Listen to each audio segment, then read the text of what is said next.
शिरपूर तालुक्यातील 17 ग्रामपंचायत सार्वत्रिक निवडणुकीसाठी 24 डिसेंबर 2024 रोजी आरक्षण सोडत शिरपूर तालुक्यातील सन 2024 या कालावधीत मुदत संपणाऱ्या बिगर पेसा क्षेत्रातील 17 ग्रामपंचायतींसाठी 24 डिसेंबर 2024 रोजी सकाळी 11 वाजताच्या सुमारास धुळे येथील जिल्हाधिकारी कार्यालयात आरक्षण सोडत आयोजित करण्यात आल्याची माहिती शिरपूरचे तहसीलदार महेंद्र माळी यांनी प्रसिद्धी पत्रकान्वये प्रसारमाध्यमांना दिली आहे।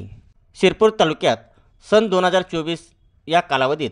बोरटेक, आडे, जैतपूर, पिंपरी, सावेरगोदी, पिडोदा, जापुरा, वनावल, रुदावली, सुभाषनगर, अजंदे खुर्द, नवे भामपूर, तराडी, तत, भरवाडे, ऐलापूर, टेंबे बुद्रुक, चांदपुरी या 17 ग्रामपंचायतींची मुदत समाप्त होत असून या 17 ग्रामपंचायतींसाठी 24 डिसेंबर 2024 रोजी सकाळी 11 वाजच्या सुमारास धुळे जिल्हाधिकारी कार्यालयातील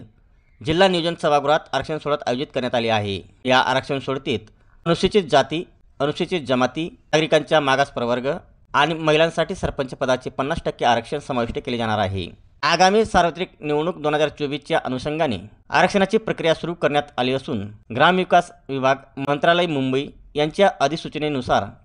आरक्षण सोडत प्रक्रिया राबवली जाणार असून आरक्षणाची प्रक्रिया पारदर्शक प्रभावीपणे पार पडणार असल्याने शिरपूर तालुक्यातील सर्व आजी माजी, जिल्हा परिषद, पंचायत समिती सदस्य, ग्रामपंचायत सदस्य, राजकीय पक्ष प्रमुख तसेच ग्रामस्थांना आरक्षण सोडतीच्या कार्यक्रमासाठी उपस्थित राहावे असे आवाहन तहसीलदार महेंद्र माळी यांनी केले आहे।